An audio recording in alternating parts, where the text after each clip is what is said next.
मेरे एक बहुत प्रिय मित्र हैं गुरप्रीत स्वामी जी। बहुत ऊंची आध्यात्मिक अवस्था है उनकी। उन्होंने एक प्रश्न मेरे को किया है नाद के बारे में। उनका कहना है कि उनको जन्म से नाद सुनाई देता है। कुछ दिन पहले मैंने अपनी शादी की एनिवर्सरी की एक वीडियो पोस्ट की थी, तो उसकी मुबारक में उन्होंने लिखा था कि हम पिछले जन्म में भी साथ थे और अगले जन्म में भी हम साथ होंगे। यानी इस बात से ये समझा जा सकता है कि उनकी कितनी ऊंची अवस्था है। नाद के बारे में पूछते हुए उन्होंने कहा था कि ये थोड़ा मुश्किल सा प्रश्न है, यानी कि मेरी परीक्षा लेने के लिए उन्होंने ये पूछा था। नाद की हकीकत ये है कि नाद आत्मा से एक ध्वनि के रूप में आता है आत्मा तक। अंत समय में वो अपनी आध्यात्मिक यात्रा संपूर्ण कर लेते हैं। नाद में लीन होके वो परम तत्व में समा जाते हैं। ये नाद की अंतिम अवस्था है। लेकिन इससे पहले तो ये विचार आता है कि मेरे को नाद सुनाई दे रहा है, तो इससे मेरे को लाभ क्या होने वाला है। ये बहुत बारीक बात है कि नाद का खेल क्या है। साधक साधना करता है, जाप से शुरू हुई, अजपा जाप से नाद शुरू हुआ। अब इसका जो हमारे शरीर में प्रभाव होता है, उससे जो हमारे शरीर के जो चक्र हैं या द्वारे हैं वो खुलने शुरू हो जाते हैं। आज मुझे खुल के कुछ बात करनी पड़ेगी कि जो बात अध्यात्म में अक्सर छुपा के रखी गई है। ये जो हम सबके हाथ में है बाबा जी, यानी गूगल बाबा जी, इसमें जो 7 द्वारे हैं या 7 चक्र हैं उनका बहुत खुलकर वर्णन किया गया है। और 7 से फिर सीधा 10वें तक चले गए, वहां वर्णन किया गया है। 10वां जो द्वार है वो ऐसा द्वार है कि आज तक किसी संत ने, किसी ग्रंथ ने उसको बिल्कुल पिन पॉइंट करके नहीं बताया है कि ये रहा। हाँ, उसको आज श्री गुरु ग्रंथ साहिब में जैनी भक्त और कबीर जी ने बिल्कुल करीब तक उसका वर्णन कर दिया है। लेकिन 8 और 9 का वर्णन कहीं पर भी नहीं मिलता, क्योंकि इसका जो वर्णन है वो वही कर सकता है जिसके ये द्वारे जो है ना वो परमेश्वर की कृपा से खुल जाते हैं। अब इनका काम क्या है? ये जो 8वां चक्र जिसको कहते हैं या 8वां द्वार जिसको कहते हैं, इसका जो सीधा संपर्क है वो परम तत्व के साथ है, परमात्मा के साथ है।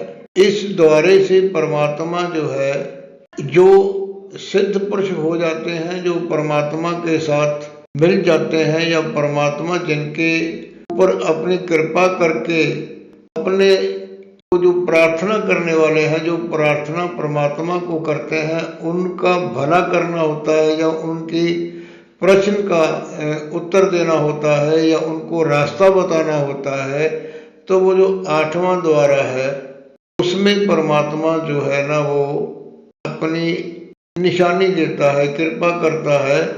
और उसकी निशानी ये होती है कि सिद्ध पुरुष के 8वें द्वार में ऊपर से जो है वो नाद की ध्वनि या शक्ति जो है वो प्रवेश करती है।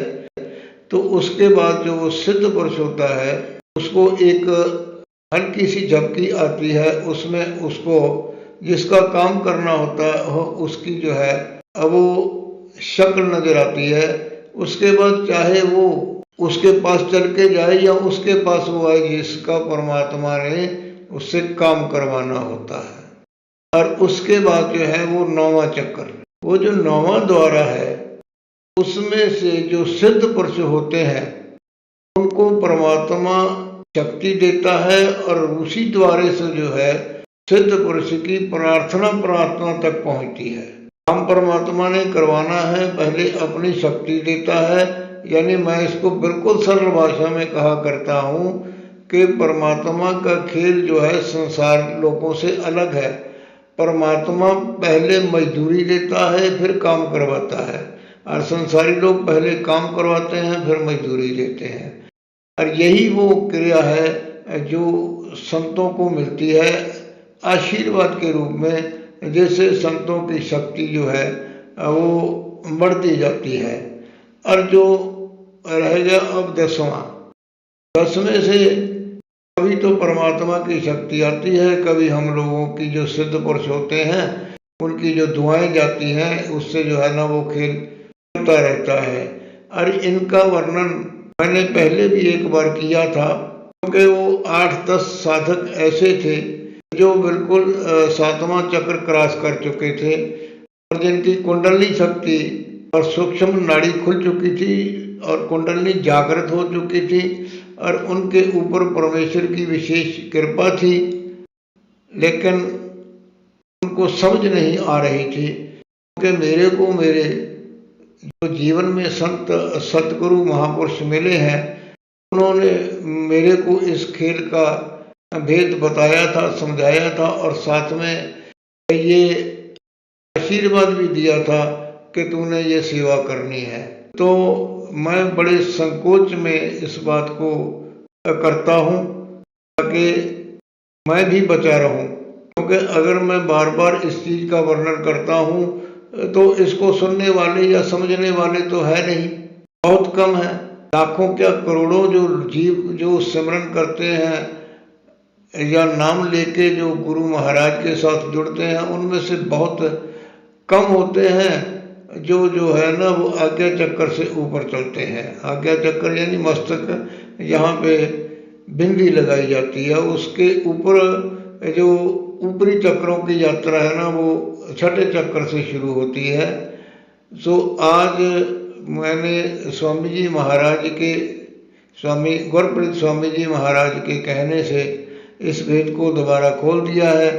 बाकी आगे जो है, बाकी आगे जो परमेश्वर की कृपा होगी, ये किसके लिए कहलवाया है, क्योंकि मैं तो इसको YouTube पे डालूंगा और या अपने जो ग्रुप हैं उनमें डालूंगा। जो हजारों लोग सुनने वाले हैं, ये मेरे को नहीं मालूम कि ये परमेश्वर ने किसके लिए ये बात कहलवाई है। धन्यवाद। दाता भला करे।